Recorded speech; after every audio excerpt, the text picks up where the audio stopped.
Hello, I'm Ellie Moser, and I'm excited to share with you more about the beloved tool Canva. Many have heard of Canva, and you've probably already used it. It's free for teachers and students. Canva can be used to create so many different teacher tools, such as graphic organizers, posters, newsletters and flyers. But it's also important to teach our students how to use it. It's a creative and interactive way for them to process and showcase their learning, and it also provides them with 21st century computer skills. The purpose of this short online workshop is to briefly show 3 ways to integrate Canva into your lessons.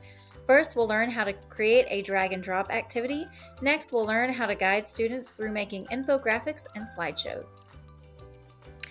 While the standards you can connect this to are endless, for the purpose of this workshop, we're going to use 3 standard examples. For kindergarten, we'll make a drag and drop activity for coin sorting. For 3rd grade, we'll make an infographic depicting a food chain. And for 5th grade, we'll make a slideshow featuring a Civil War figure. We will start with the kindergarten example first. But even if you're not a kindergarten teacher, this example can be applied to other settings as well. And this part of the video reviews some Canva basics. Now on to our coin sorting activity board. Okay, so here is canva.com, and to create our coin sorting activity, first we have to create a static image, meaning there's an image in the background that is cute and pretty, but students can't manipulate that at all. So we are going to go to templates, and then we'll click on presentations. And we're going to use the 16:9 presentation size. And then Canva gives us so many different templates to choose from, and you can make them your own, and really the sky's the limit. But for this one, I want to create something kind of simple just so we can see how to manipulate Canva for our own purposes. This one's pretty simple, so I'm going to click this one, and then we'll do customize this template.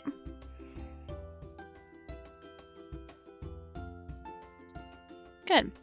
All right, so first thing I'm going to do is I'm going to make the columns, the 4 columns for penny, nickel, dime, and quarter. We have 2 options. We can use the text box that are already there, or we can make our own text box by clicking here, add text box.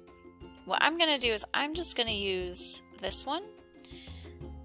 We'll type in, double click in it, type in penny. I want that capitalized. Good. And now what I can do, we're going to delete this. So I click on it and then I can click delete. I love the keyboard shortcut for copy and paste. So if you press Control-C, that will copy it, and Control-V, it pastes it. And so then I get an exact replica of what I've already created so that I know the formatting is going to be the same. Good. I'll type in dime. This is my best friend in Canva. It's the undo button. Click out of the box and copy and move. Then I can type in quarter. Okay, so now I can move these to make columns. And as you notice, there is this purple arch every time I move this, and that is because the word penny is slightly curved. So if we click on effects and scroll down to the bottom, we can choose to have no curve. I love the curve, but to make a column, I like these nice little lines to guide me that everything is where it needs to be.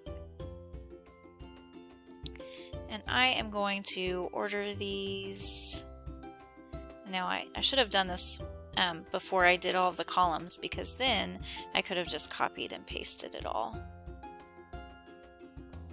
Okay, so after a bit of fast forwarding for you, we're going to move these into the kind of the spacing that we want, and then we'll add the lines. I'm going to move these little dots down here for now. Let's go ahead and delete actually we're going to leave the book there just because I want to show you something in a second.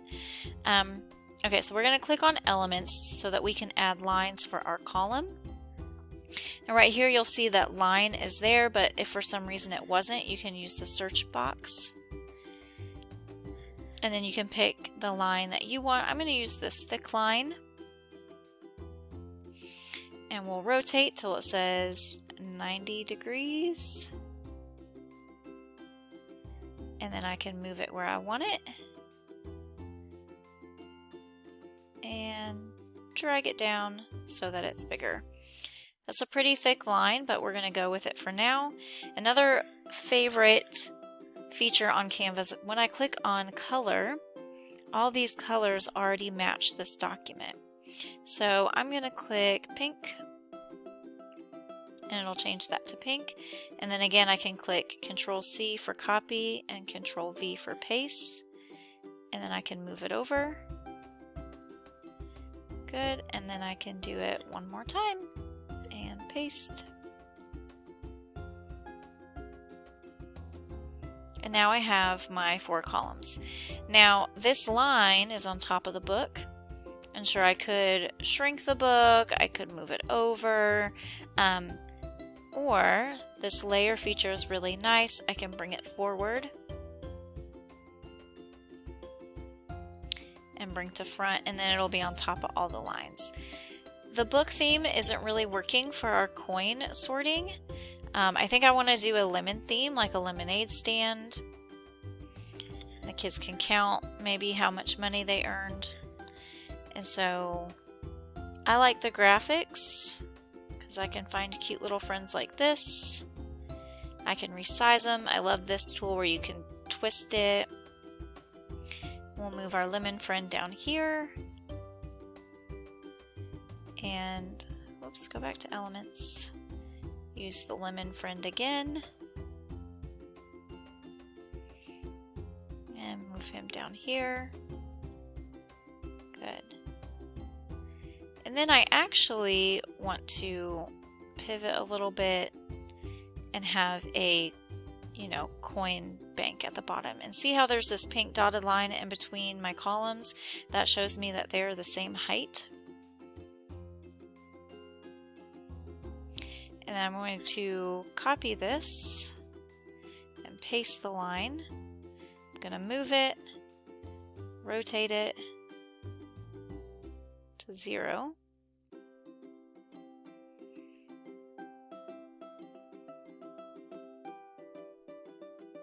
Good, and I can stretch it to fit there.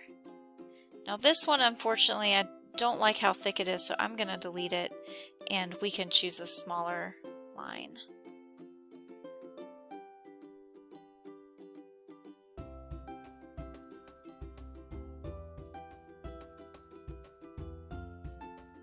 We can spread it across the bottom. Now that I've got it straight along the bottom, I can change the thickness by adjusting the line weight. That way it looks a bit more symmetrical. And then of course I can change the color. There we go. And I want this lemon to be on the front, so we'll go back to the layer feature, click bring to the front, do the same with this buddy over here.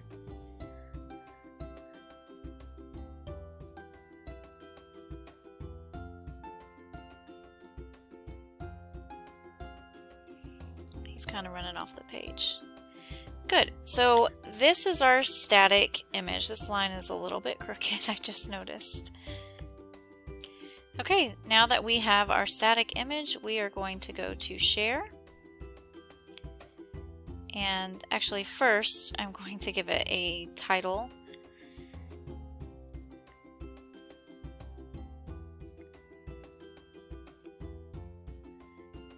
that'll do. We'll go to share and to download, and we want to do a PNG. You could do a JPEG. I'm going to pick PNG and download. And we had that little notice because there's some animation to this presentation, but we just need a static image. So it was just telling us that if you download this as a PNG, the video is not going to come across. And because we want a static image, that's okay with us. Alright, so now that we have that downloaded, we are going to go back to the main page on Canva. Click on Templates again, Presentations, and you want to make sure to choose the same aspect ratio, which we used a 16:9. And this time we want a blank one because we're going to upload our photo that we just made. So go to Uploads, Upload Files, and there's our coin sorting.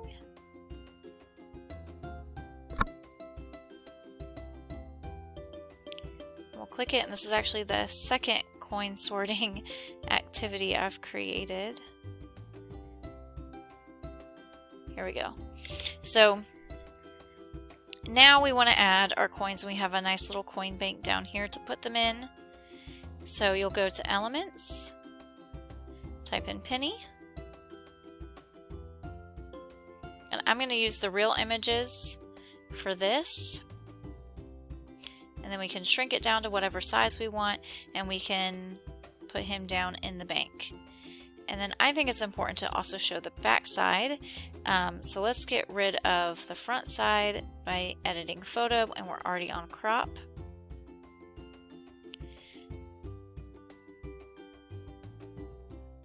So we'll get just the back of the coin, and then we can resize it. Oops. And move it over. It needs to be a little bit smaller. Good, and then we can continue on by adding the nickel, the dime, and the quarter.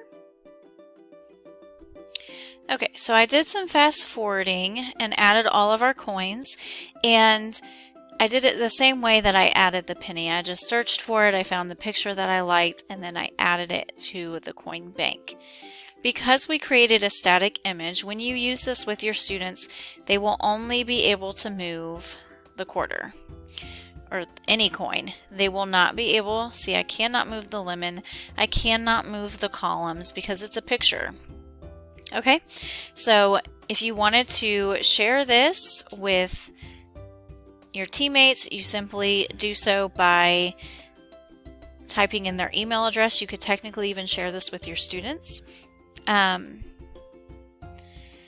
But how I would use this on your board as a whole group, I would collapse this, and then this bar down here, you can make it larger, you can make it smaller, also collapse that, okay? And then your students can come to the board and drag and drop the coins as they wish. Okay, so that's it. That's how you do it. Just to let you know, if you do the presenter view, your students will not be able to drag and drop because it is no longer interactive at that point. So just a heads up on that. You want to stay on this view and share it this way on your board, and then just make it bigger or smaller as you need to. And that's it. That's how to make an interactive board that your students can use.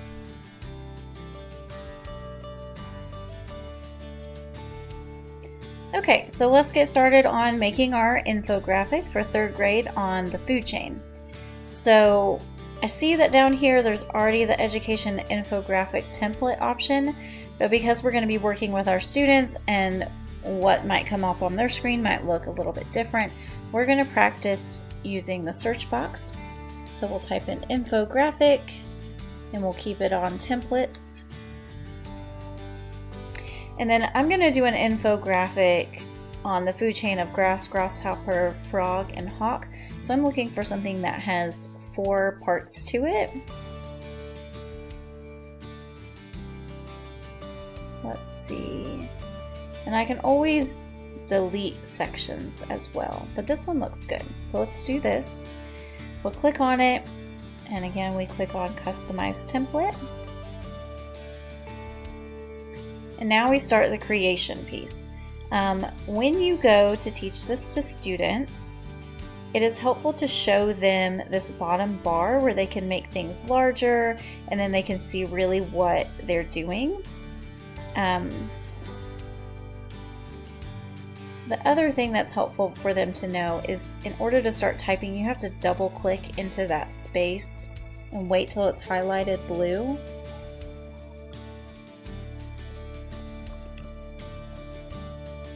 Then they can type in food chain, delete this, and to make this bigger, you can either keep pressing and pressing and pressing and pressing this, or you can go in and choose a number and type it in. And you can make it bigger by doing the sides. And then depending on what you want them to do, like maybe here they would write the definition of a food chain.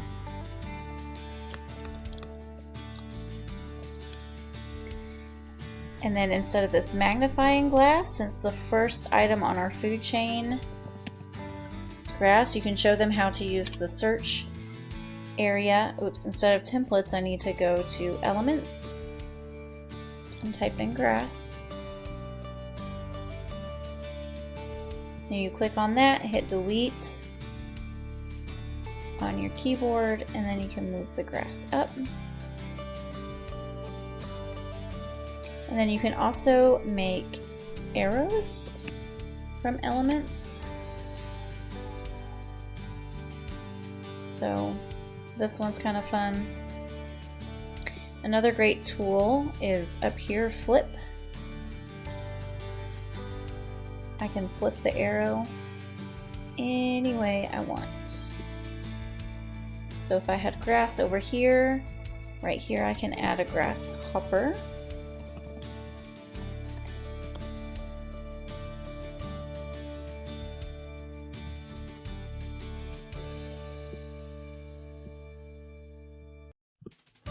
So really, I mean, creating this is not all that different than creating the coin sorter. We don't have to make a static image this time, but the same principles of how to manipulate Canva and get it to do what you want are basically the same. It's just about transferring this now to your students, because the coin sorter was about having the students interact with a piece on Canva, and this is now them creating something on Canva all on their own that they would then turn into you. Okay, I fast forwarded just a little bit. I added the hawk. I added a sentence, the grass is food for the grasshopper. But it's important, here's another important tool to teach the students, is that right now it's hard to see my words. And so if I highlight the text by double clicking in the box, I can change the alignment. I can put it all to the right, I can justify it, I can put it in the center, and then I can also enlarge it. Again, you can either click the plus or minus button, or you can click inside the box and choose a number, or you can even type. And then the students can also move the box up and down. One of the tricky parts about Canva is if you double click, that's when you can begin typing. And then I suggest clicking on the gray space over here, clicking back on it if you want to move the box then at that point. Okay? Alright, so as I fast forwarded again and created or wrote in some of these elements, you can see that we have a little food chain now. So the reason I love to use this with students is because it's a way not only for them to showcase what they've learned, but they get to put their own creativity by choosing the types of icons that they want to use. It also incorporates some writing because they have to explain what is going on in the graphics. There are so many different ways that you could use infographics for students, and I hope this gives you an idea that, students may already have some of these skills, and if they don't, Canva is a really great way to show them how to do simple design elements that will make them a well-prepared student for the 21st century. And before we move on to our creation piece with 5th graders, let's remind students that they will have to put in a new title for themselves, because they could share it with you by coming over here and typing in your email address. And then last but definitely not least, I should have mentioned this sooner, just like in the coin sorting element, we made use of the undo button, and there's also a redo button, and that is extremely helpful for students and something that I typically will share with them right at the very beginning.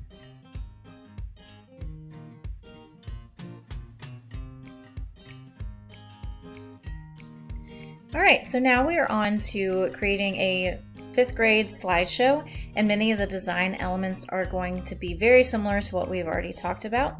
So quickly we'll go to templates, and we're going to choose the 16:9 presentation again. And since we're doing this around a history lesson, the students would search history, or really any themed template that they want to look for. I'm just going to choose this one and customize this template. And for this one, I'm not going to go through all the design things because I've already showed you how to click in the text box and showing the students the undo button and the redo button, and how to pick different fonts and sizes. So what I want to show you is how to add more pages, and it's really simple. You just click add page, and you can click apply all 10 pages, or I could select just the one that I want. And we'll add another one. And a couple more helpful tips. This button right here will duplicate a page, so if I want the exact page to happen again, I can click this button and it'll create a second copy, and then I can adjust it as I need to. And the arrow buttons will also move slides up or down, so that if I want to reorder things, I can do that very easily as well. So if your students are making a presentation that they're going to get up in front of the class and present, we have this present mode option, where there's the full screen, the presenter view, or you can present and record. And I think this is a great option for students who may not feel comfortable getting up in front of other people, and it's just not time yet to break them out of that little bubble that they have. So this is a really great feature. Or if you possibly maybe don't have time for everybody to present in front of the class, you can record a video and share the videos with students, and they can watch maybe just one or two of their peers. Additionally, there is a note option. So if students want to write themselves notes of what they want to say during a particular slide, that is also an option. And then there's two more things I want to show you on presentations that I think are really great options. If you go to elements, and let's say there's something sad in the presentation, so they want to put sad music in the background. And now the internet's not working. There we go. If you scroll down, you can find audio to put along with your presentation. And there are even video options that students could also put in. So there's just, again, I love Canva because there's just so many different options to customize to make a presentation or an infographic or an activity for your students just the way you want it to be. And once your student is all done completing their presentation, if you want them to share the video with you, they could always put your email address in, or you can download it as a video by clicking the MP4 video. And I am going to now fast forward this tutorial and show you kind of an end result of what a presentation could look like that one of your students could complete. Okay, so I fast forwarded things for you all a little bit by creating this slideshow, and if we click on this to present, here's an example of what a student could create. We have 3 facts here about Frederick Douglass, and then all of these images were taken directly from Canva. And that's it. It's very simple and easy. If they wanted to present and have their notes, if they were doing this in class, they could click this button and do presenter view so that they can see their notes and the screen all at the same time. And it gives you instructions here where you drag this onto the proper screen, and then they would be able to see their notes, maybe like on your computer or something. And that's it. I hope this tutorial was helpful just like the other ones. Now that you've seen 3 different examples of how you could use Canva in your classroom with your students, I would love to hear your ideas. So please be sure to click on the discussion link in the email. I can't wait to hear your ideas. This video and its elements, such as images and music, were made and sourced from Canva, of course. I also used ScreenPal and Clipchamp during the production of this video. Thank you for watching. I look forward to seeing your ideas on our Canva discussion board, and please remember to evaluate this workshop. Thank you. Bye-bye.